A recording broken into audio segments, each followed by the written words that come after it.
말씀은 우리가 어찌할꼬 본문에 나와 있는 말씀 속에서 우리가 함께 주어진 말씀을 상고하기를 원합니다. 미국의 35대 대통령 존 F 케네디가 암살을 당했었습니다. 암살을 당했을 때 텔레비전에서 계속해서 슬픈 음악이 나왔더라고 합니다. 그리고는 암살 당했던 그 장면 광경을 텔레비전에서 계속해서 틀어주었더라는 이야기입니다. 온 국민들이 얼마나 충격에 휩쓸렸겠습니까? 얼마나 슬펐겠습니까? 이때 영분이었던 제클린 여사가 경황이 없을 거예요. 너무나도 황당한 일이었고 너무나도 생각할 수 없는 일들이 벌어졌으니 그 마음을 어떻게, 그 슬픔을, 그 절망을 어떻게 다 추스릴 수가 있었겠습니까? 그럼에도 불구하고 그 영부인이 정신을 가다듬고 했던 그 한마디가 있었다고 합니다. 뭔가면 검을 가지는 자는 검으로 망한다는 것을 세상 사람들은 언제쯤이면 깨닫게 될 거라고 하는 것이었습니다. 오늘 여러분, 검이라고 하는 것이 무엇일까요? 우리 늘상 검을 씁니다. 주방에서 쓰기도 하고 또한 밖에 나가서 쓰기도 하고 우리가 혀에 입술을 가지고 때로는 말에 검이라고 표현을 하기도 하는데요. 우리는 늘 검을 사용하며 살아갑니다. 하나님이 주신 재능, 그 능력, 은사, 모든 지식과 또 우리에게 준 나만의 하나님이 독특한 은사들을 가지고 살아가는 것이죠. 근데 이러한 검을 어떻게 사용할 것인가 하는 것입니다. 잘못되어지게 사용되어지면 이 검이라고 하는 것은 폭력을 상징하는 것이죠. 무력을 상징하는 것이죠. 지혜라고 말하지 않습니다. 잘했다고 말하지 않습니다. 평화하는 거리가 먼 검을 잘못 사용하게 되어지면 이웃과의 원수와 대적이 되게 되는 인간의 이 부패와 타락상을 말하게 되는 잘못된 힘의 논리를 편향적으로 다루려고 하는 생명 공동체 의식의 부재라고 하는 사실을 가르쳐주고 있다는 것입니다. 오늘 성경에 보면 많은 인물들이 나오지만 인류 최초의 가인과 아벨이 있지 않습니까? 이들에게도 검이 있었던 것이죠. 하나님께 예배를 드리는데 아벨의 제사는 하나님이 받으시고 가인의 제사는 받지 아니하셨습니다. 그래서 일시에 예배의 문제로 형제간의 생명을 앗아가는 폭군이 되어버린 것이죠. 야곱과 에서를 우리가 잘 알죠. 둘도 없는 쌍둥이 형제임에도 불구하고 장자권을 두고는 서로 간에 등을 돌리게 되어지고 철천지 원수처럼 삶을 달리하고 국가를 달리하는 후손에 이르기까지 다시는 만나지 않는 관계가, 단절의 관계가 되어버렸다는 이야기입니다. 오늘 우리는 일상생활에 대하는 모습들일 수 있다는 이야기입니다. 오늘 남의 이야기가 아니라는 것입니다. 우리 삶 속에 들어가 보면 이러한 일들이 비일비재하게 여기저기 터지고 내가 또 그것을 목격하고 또 내가 경험하게 되어지고 그것이 어쩌면 내 삶으로 내게 주어진 아픔이 될 수도 있다는 이야기인 것이지. 남을 아프게 한 사람 어떻습니까? 남을 아프게 했다고 해서 그것으로 끝나는 것이 아니고 실수일 수도 있고 잘못할 수도 있었지만 그러나 스스로 아픔을 당하기도 한다는 이야기인 것이죠. 오늘 우리가 불의한 일을 당할 수도 있습니다. 억울한 일을 만날 수도 있는 것이지 않겠습니까? 속았다 싶을 때도 있는 거 아니겠습니까? 분해서 견딜 수가 없기도 합니다. 이럴 때 한 번쯤 생각할 것은 무엇일까요? 너무 속상한 거예요. 너무 참을 수 없는 거예요. 화가 치밀어 오르는 일이 있는 거예요. 근데 이런 때 내가 그 누구에겐가 아니 그 누군가 나에게 나의 위협을 가하고 삶을 불편하게 만들고 삶을 방해하고 해방하고 괴롭히고 어렵게 만드는 이럴 때 우리가 생각할 수 있는 것은 뭐냐면 지난날 언제쯤인가 모르지만 내가 남에게 똑같이 해를 입혔던 적이 있었을 것이라고 하는 사실인 것이죠. 기억하고 안 하고의 문제만은 아닐 것입니다. 어쩌면 잃어버릴 수 있는 것이 더 좋은 일일 수도 있지 않겠습니까? 용서를 해야 되겠죠. 7번 용서가 아니고 70번이라도 계속해서 용서할 수 있을기까지 회개의 영을 달라고 하나님께 기도하고 내 허물과 또한 내가 겪은 아픔과 고통들을 이대로 넘어가지 않는 하나님 앞에 모든 것을 해결하는 마음속에 쌓여져 버리는 죄악의 시커기처럼 남겨지지 않고 이 문제를 반드시 해결하기 위해서는 기억을 해야 되는데 기억하지 못하는 문제들이 있지 않겠습니까? 모름지기 하나님께 기도하면 회개의 영을 주실 것이니 기억히 하시는 영을 주신다는 것이죠. 오늘 한평생 상처가 평생을 갈 수 있다는 것입니다. 내가 상처를 입었든지 간에 아니면 누군가가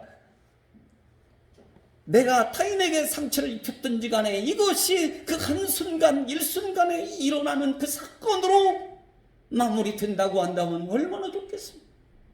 근데 이것이 한평생 갈 수 있다는 것입니다. 그 한 번 때문에 실수할 수 있는 일이지만 그러나 그 한 번 때문에 인생길이 바꿔져 버리기도 한다는 이야기입니다. 우리는 그런 거 아니겠습니까? 현실을 살아간다고 하는 것이죠. 내일을 걱정하지 말라고 말씀하시지만 주님이 그 주시는 시간 속에 우리 살아갈 때에 내일을 우리가 준비하며 오늘을 살아가는 삶의 과정 속에서 오늘을 맞이한다고 하는 게 도대체 어떤 의미, 어떤 차원에서 오늘을 살아갈 수 있습니까? 어쩌면 어제를 먹고 살아가는 사람인 거예요. 어떤 경험을 했습니다. 또 어떤 관계, 어떤 사건 속에서 내가 경험된 것들이 있습니다. 이런 것들을 기반으로 하고 기초로 해서 우리는 다시 그 경험의 토대 위에 또 다른 나를 세워나가게 된다는 것이죠.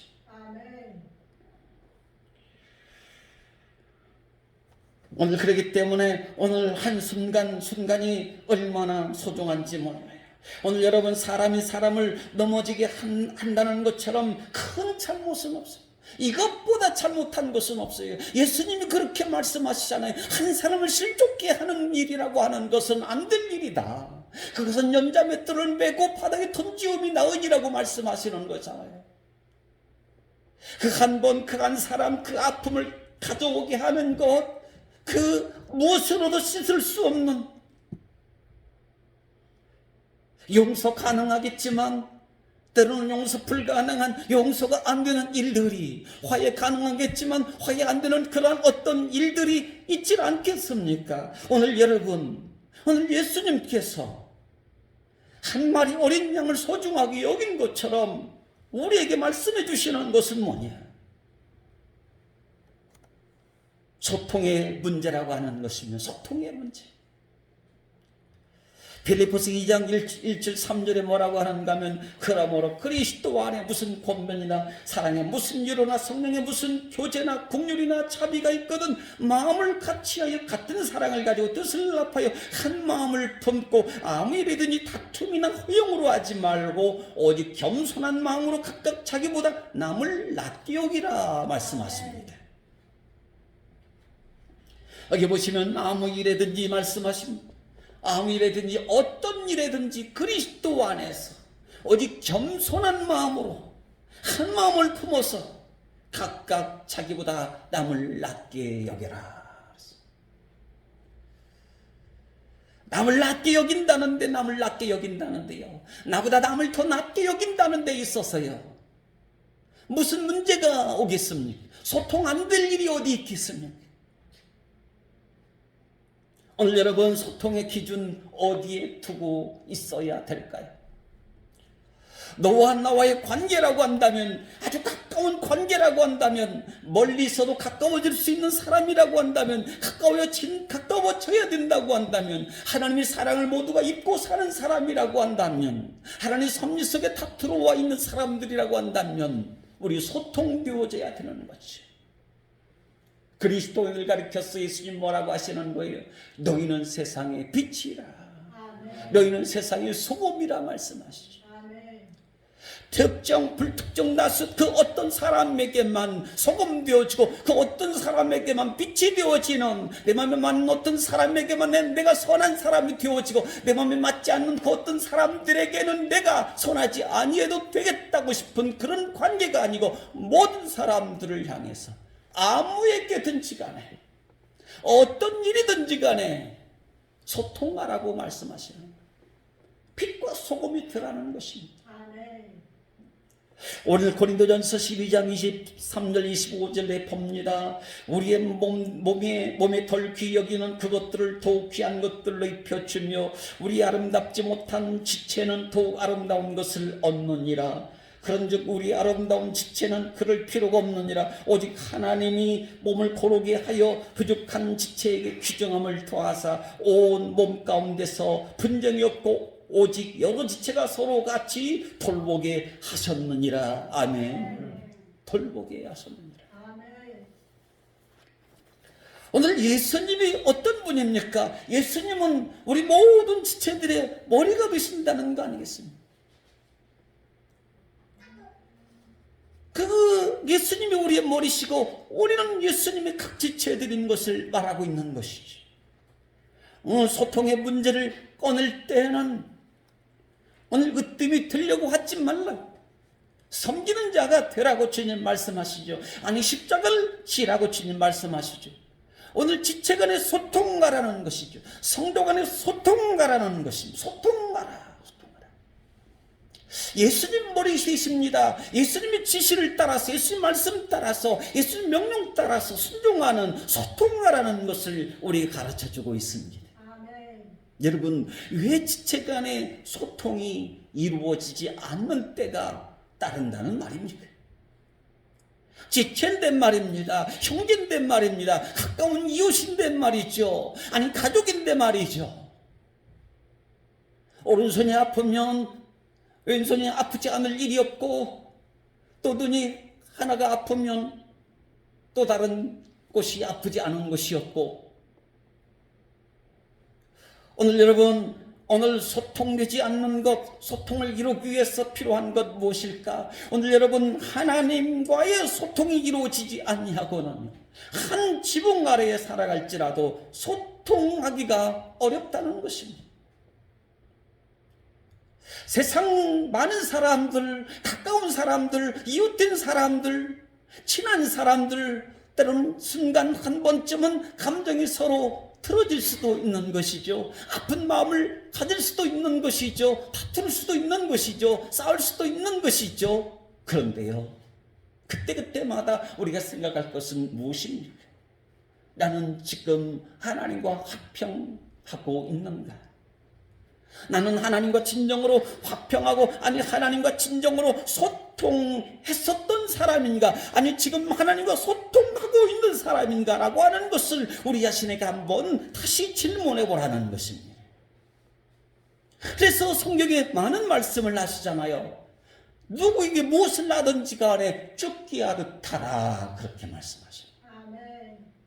한 어린아이를 세워놓고도 예수님이 그런 말씀하시죠. 이와 같은 자, 이와 같은 어린 자 하나를 영접하는 것이 곧 나를 영접하는 것이고, 그리고 생수 한 그릇이라도 또 주는 것이 곧 내게 하는 것이라고 주님이 그렇게 말씀하신 것처럼, 그렇죠? 지금 나는 소통하고 있는가 하는 것입니다.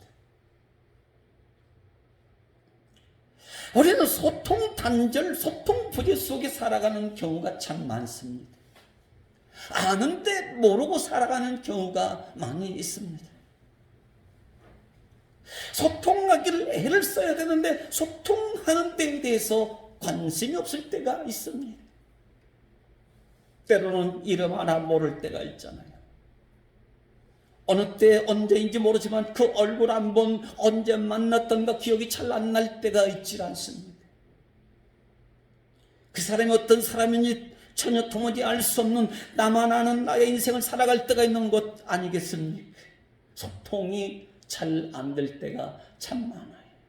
왜 저 사람은 저렇게 마음에 상처가 있는지, 얼굴에 그늘이 있는지, 왜 그럴까? 왜 그럴까? 전혀 관심이 없는 소통이 되질 않는 거예요. 분명히 이유가 있을 것입니다.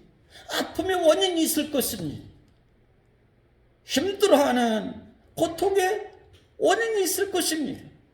여러분, 우리는 그리스도 십자가의 피로 하나님과 화평케 된 사람으로서의 오늘 계급의식이라고 하는 것, 때로는 귀족의식이라고 하는 것, 세대주의라고 하는 이런 것들을 버리게 되어지는, 그래서 누구와도 소통할 수 있는, 어떤 사람이든지 간에 소통하기를 애를 쓰게 되어지는 이 마음의 공간을 확보하고 마음의 공간을 누릴 수 있기를 주의 이름으로 축복합니다.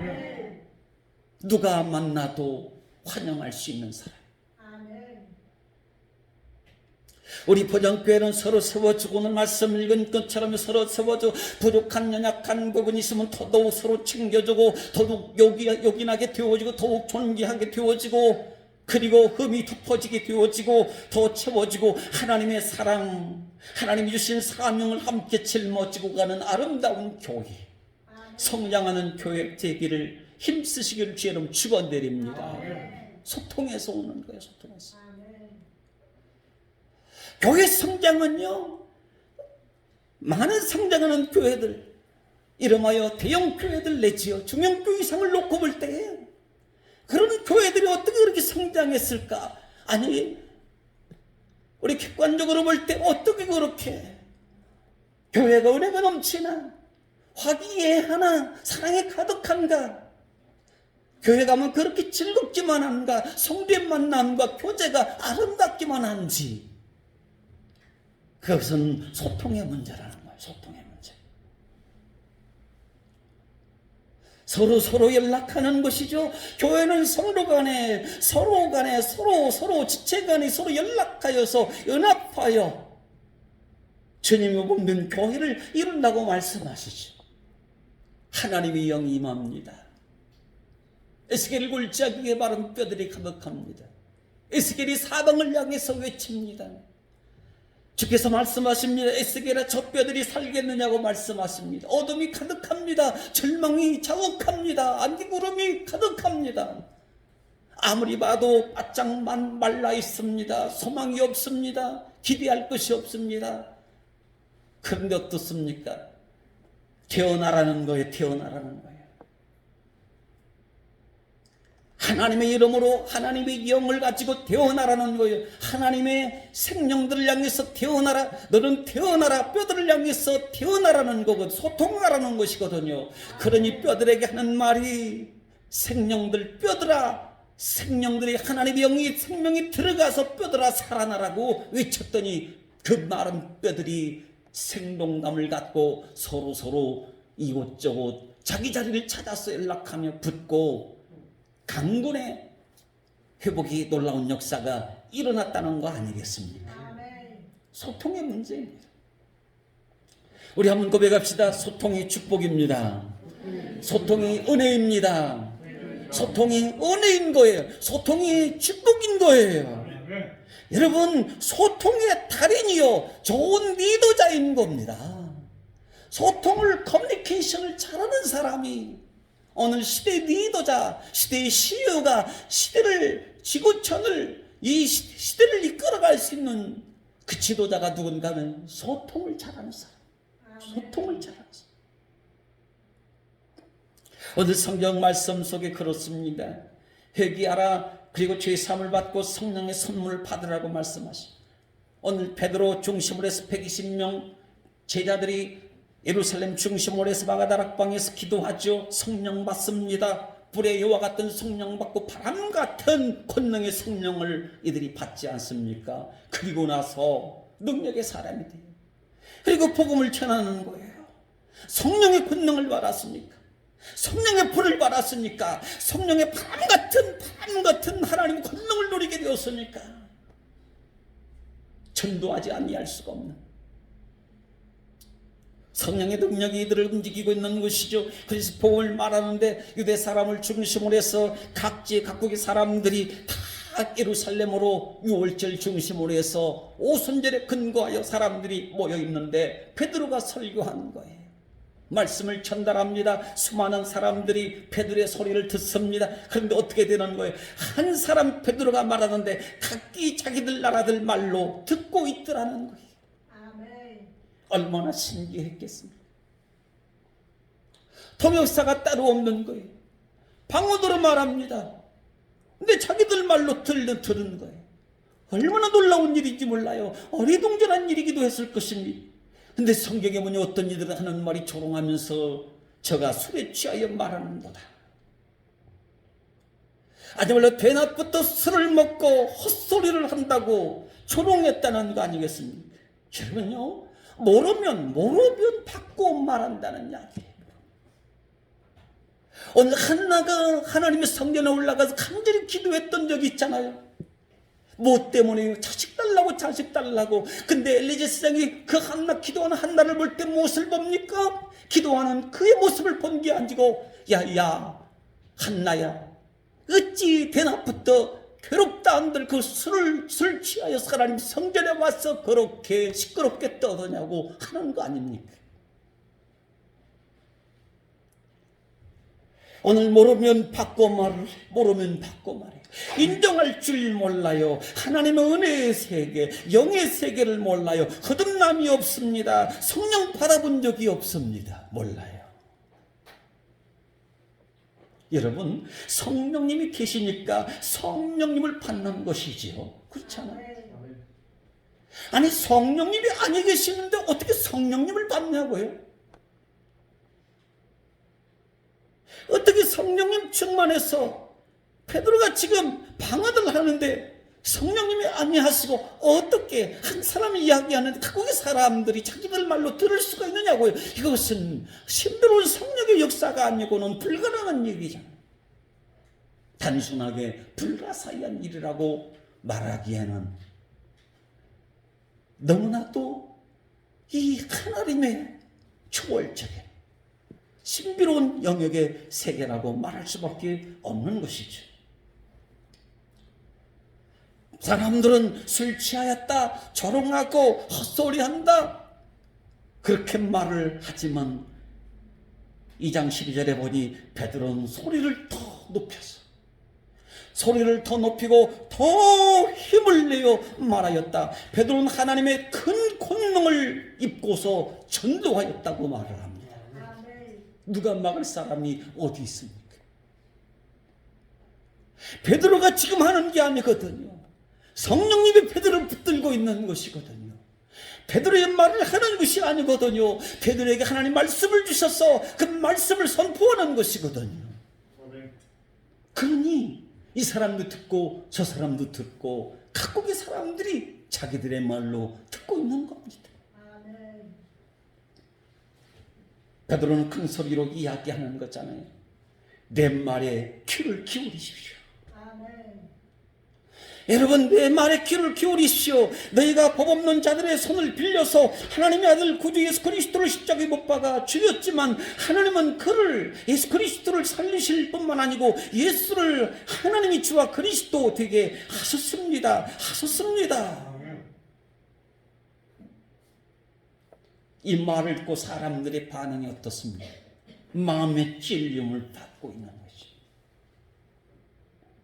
마음의 찔림을 받고는요, 베드로와 사도들에게 묻는 거예요. 형제들이요, 우리가 어찌하면 좋습니까? 우리가 어떻게 하면 좋습니까?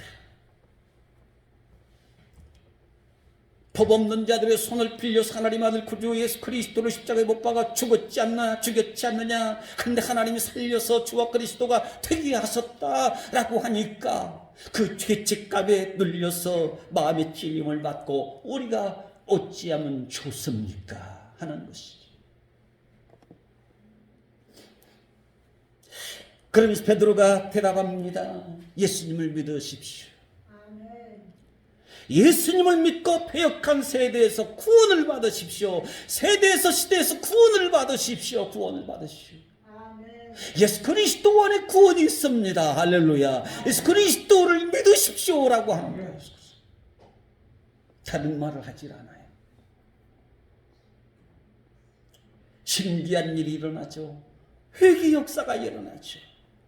믿는 사람들이 많아졌습니다. 세례를 받게 되어졌습니다. 나도 예수 그리스도를 믿겠다고 하는 사람들이 3,000명이나 생겨났습니다. 또다시 전도하니 복음을 성령의 권능에 붙들려서 힘을 다하여 전파하니 5,000명씩이나 또 예수님을 믿는 역사가 일어났습니다.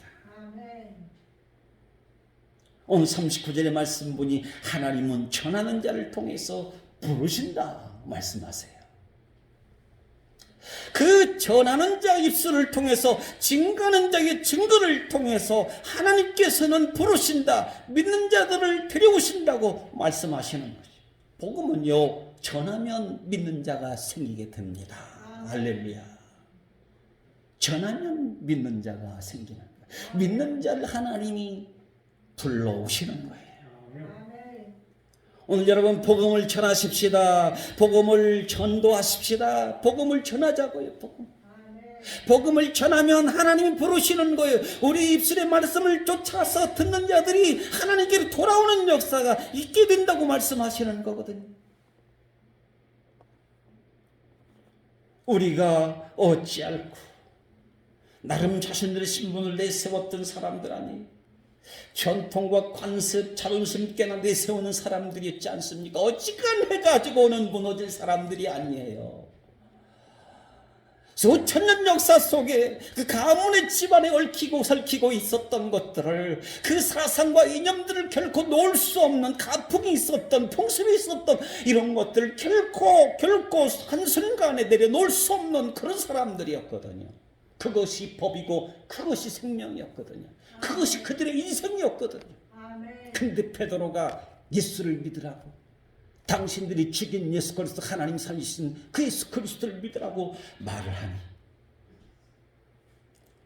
어떻게 그 고귀한 사람들이, 천하게 여겼던 사람들에게 예수님이 제자였던 베드로의 그 입술을 통해서 우리가 어떻게 하면 좋겠느냐고 묻는다고 하는 것은 우리에게 시사하는 바가 크다는 것입니다.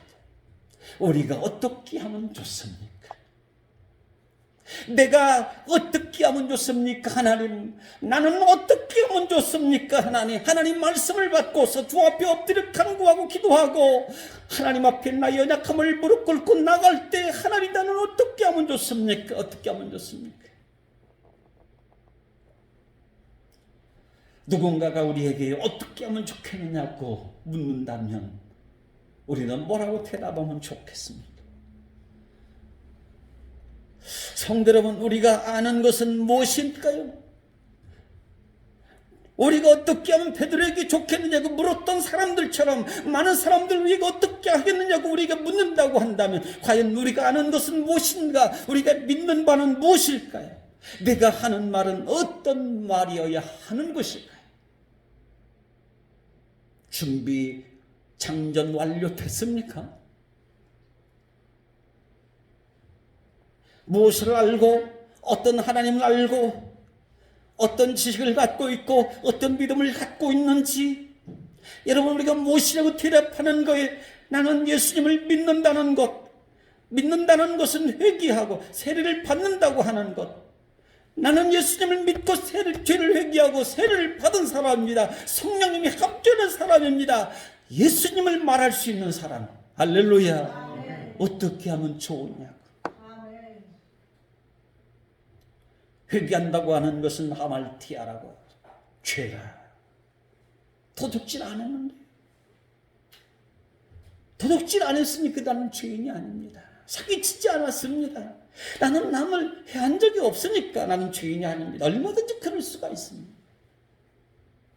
나는 지금까지 교통딱지도 한 번도 떼본 적이 없고요, 감옥에 가본 적도 없고요, 조소를 받아본 적도 없고요. 나는 죄인이 아니라고 얼마든지, 어쩌면 이웃에게 선량한 이웃이라고 사랑받고 또 칭찬받고 우대받을 수도 있는 일이 아니겠습니까? 그런데 말이죠, 여러분, 그런데 로마 3장 23절에 하는 말씀이 모든 사람들이 죄를 범하였으면 하나님의 영광에 이르지 못하다니. 인간은요, 세상뿐만 잘 지키면 되는 것이 아니라는 것이, 인간의 존재, 인간은 어떤 존재냐는 것이거든요. 죄를 짓지 않아서 죄인이 아니라는 것이 아니고 인간의 실체를 들여다보라는 것. 이사야 1장 3절 말씀하십니다. 소는 그림자를 알고 나귀는 그 주인의 구유를 알건만은 이스라엘은 알지 못하고 나의 백성은 깨닫지도 못하는도다 말씀하십니다. 사람은 중요한 게 뭐냐면 누구와 관계가 있는가가 중요한 것이죠. 나는 누구와 관계를 맺고 있는가, 이게 굉장히 중요한 요소 중의 요소죠. 하나님은 우리의 모르시는 바가 없습니다. 너희는 나를 떠나서는 아무것도 할 수가 없다. 내 말이 너희 안에 있고 너희가 내 안에 있으면 많은 열매를 맺게 되니라고 예수님 말씀하시죠. 다시 말하면 주님 우리를 돕겠다는 말씀이신 거거든요. 오늘 사람이 죽는 것은 죄 때문에 그렇습니다. 욕심이 잉태한 적 죄를 낳고 죄가 장성한 적 사망을 낳느니라. 사망은 죄 때문에 오는 것입니다. 어쩌면 좌절도 절망도 죄 때문에 오는 것이거든요. 소통이 안 되는 것도 죄 때문에 오는 것이거든요. 하나님과 너희 사이 하나님 손이 짧아서 너희를 도울 수가 없는 것이 아니고 너희와 나 사이에 죄가 가로막혀 있다. 죄 때문에 소통이 안 된다는 것입니다. 죄로 인하여서 인생이 슬퍼요. 허무와 고난이 따른다는 것입니다. 오늘 여러분, 죄는요 화살이 관역에서 벗어난다는 것. 정중앙을 맞추지 못해요. 하나님의 말씀 밖으로 나갔다는 것입니다. 하나님 은혜 밖으로 나갔다는 것이거든요. 그리스도 밖에서 살아간다는 것이거든요. 이게 죄입니다. 하나님은 우리에게 말할 수 없는 사랑과 은혜를 베푸시니 필요한 것을 구하는 자마다 좋은 것을 아낌없이 주신다고 말씀하십니다. 그런데 말이죠, 묵묵부답인 거예요. 아무런 대답이 없는 거. 모든 것을 주십니다. 하나님의 자기 아들을 주셨습니다. 하물며 너에게 좋은 것을 주시지 않겠느냐. 하나님 주신다고 말씀하십니다. 그 아비가 자식이 생선을 달라면 뱀을 줄 사람이 어디 있고 떡을 달라면 돌 줄 사람이 어디 있겠느냐. 하물며 하나님께서 좋은 것을 너에게 주시지 않겠느냐 말씀하시죠. 우리가 누구의 것을 받아 누리며 사는 거예요. 주께서 주시오. 여러분, 하늘에서요 비가 1년만 안 내려봐요. 세상은 난리가 납니다. 농사를 못 짓니다. 공장이 안 돌아갑니다. 모든 것이 마비고 스톱이 되는 거예요. 강물이 전부 다 마릅니다. 이때는 앞으로는 어떻게 될지 모르지만 이제는 그 물을 차지하려, 호수를 차지하려, 지금 러시아가 어디입니까? 갑자기 생각이 안 나네. 우크라이나를 치고 가는 것도 그 강을, 좋은 땅을, 그 풍부한 창원 있는 그 물줄기가 있는 그 땅을 얻으려고 지금 진공한 거예요. 우리는요, 하나님이 주시지 않으면 어떤 은혜도 받을 수가 없는 거예요. 내가 원하든 원치 않든지 간에 어떤 것이든지 간에 하늘 문을 하나님 열어주실 때에 우리가 받는 은혜의 축복이 있다는 것입니다. 근데 우리가 어떻습니까? 아무런 대답이 없어요. 묵묵부답해요. 잠언 1장 24절 26절에 말씀하시기를 내가 불렀으나 너희가 듣기 싫어하였고 내가 손을 폈으나 돌아보는 자가 없었노라고 말씀하세요. 안 듣는다는 거, 안 듣는다. 듣기를 싫어한다는 것은, 듣기를 싫어한다. 하나님의 손을 내미시는데도 불구하고 하나님의 손을 잡지 않는다는 거, 잡지 않는다. 그렇다면 무엇을 잡으러 가는 것일까요? 하나님은 우리에게 너희의 귀를 열라고 말씀하시는데 우리는 자신의 자의식이 너무 강한 거예요. 자의식. 숱한 많은 사람들이 왜 소통부재인가? 자의식이 너무, 자기 세계관이 너무 강한 거예요. 그래서 죄에 대해서 더욱 숨기는 겁니다. 그래서 어쩌면 자기의 컴플렉스, 약점도 단점도 숨기는 거예요. 고칠 기회를 얻을 수가 없어요. 점점 더 마음이 굳어져 갑니다. 어리석어집니다. 하나님의 나라에서 밀어나게 된다고 말을 하는 거예요. 대답이 없으니까 듣지 아니하면 귀를 닫아버리면 회개가 이루어질 수가 없는 거잖아요. 회개가 어떻게 이루어지는 거예요? 회개하라 천국이 가까이 왔느니라. 회개가 어떻게 이루어집니까? 아니, 천국이 어떻게 이루어지는 거예요? 내 마음의 평화가 어떻게 이루어지는 거예요? 하나님 주신 평강을 어떻게 누리며 살아가는 거예요? 하나님 공급하신 그 은혜의 능력을 그 사람 어떻게 받을 수 있는 거예요? 하나님 말씀 앞에 들으라 셈아, 듣는 겁니다. 귀를 열어야 됩니다. 할렐루야. 귀를 열어야 돼. 그리하면 거기에 답이 있어요. 변화가 따라옵니다. 귀를 열면 새 마음을 갖습니다. 습성에 따라서, 습관에 따라서 알맹이가 아니라 껍질을 중요하게 생각할 수가 없다는 이야기입니다. 오늘 다른 사람과 다르게 생각하고 행동하고 싶은 자기 존재 우위성을 자랑하고 여기는 것을 흐뭇해하는 디시몰레이션이라는 말이 있어요. 시치미 떼기라든지 가장, 위장, 가면 쓰기 이런 것들이 있거든요. 자기 고백이 따라오질 않아요. 소통이 따라오질 않아요. 선한 일을 짓는데 남들이 하니까 일부러 나는 안 하는 거예요. 나는 안 하는 거예요. 흥미로운 사람. 스데반이 복음을 전했을 때 그들 앞에서는, 그들이 스데반 말 앞에서는 어떻게 한 줄 아세요? 이를 갈면서 스데반이 뭐라고 얘기했냐면 너희들은 율법을 지키지 않는다 그랬어요. 베드로가 지혜로운 거예요. 베드로는 그 말을 안 했어요. 당신들이 죽인 예수 그리스도를 하나님 살려냈다. 살았구나. 우리가 죽인 십자가에 매달은 그 예수가 살았구나. 하나님 살리셨나. 희망적이잖아요. 근데 스데반은 뭐라고 하는가 하면 당신들은 율법을 안 지키고 있다. 그래 돌에 맞아 죽은 거예요. 복음은 전했지만.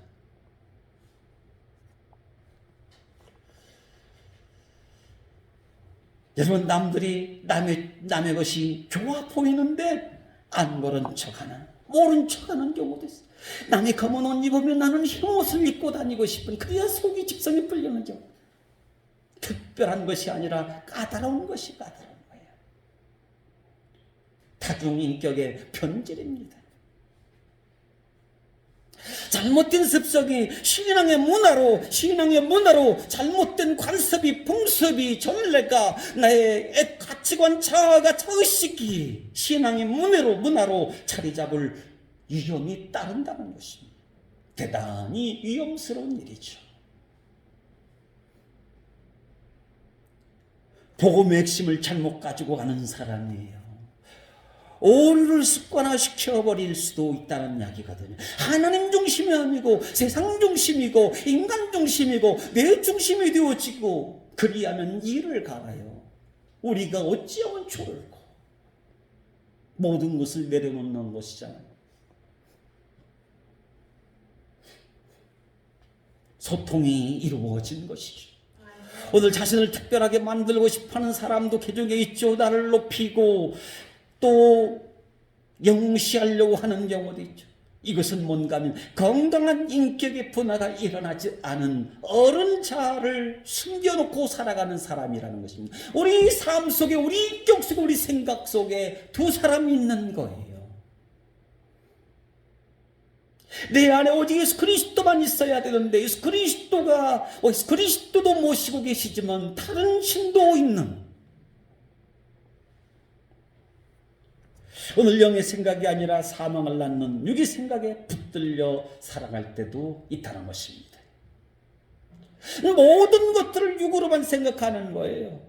성령으로, 하나됨으로, 사랑으로, 은혜로 생각하지 않아요.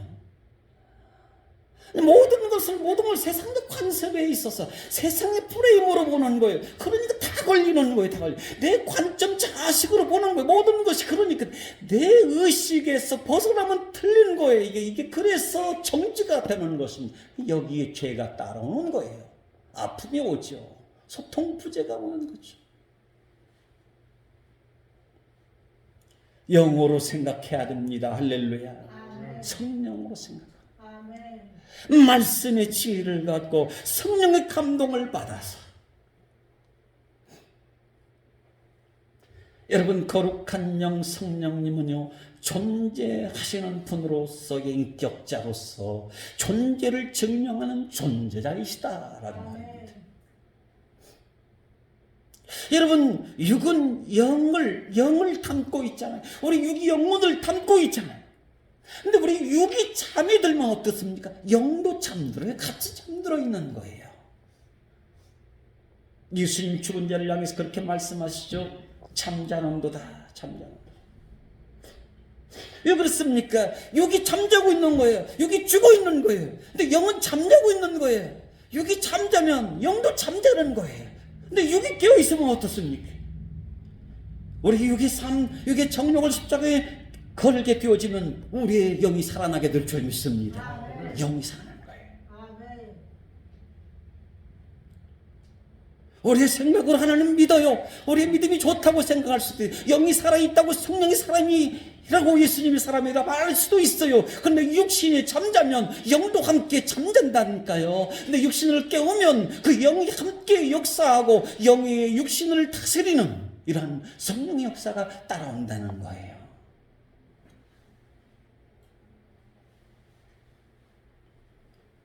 그래서 신명이 가난한 자는 청결한 자는 복이 있나니 천국이 저희 것입니다. 오늘 그리스도인은요 성령의 사람입니다. 할렐루야. 아멘. 목이 굳은 사람이 아니라 부드러운 사람이어야 되는 줄 믿습니다. 예수의 사람은 목이 부드러운 사람인 거예요.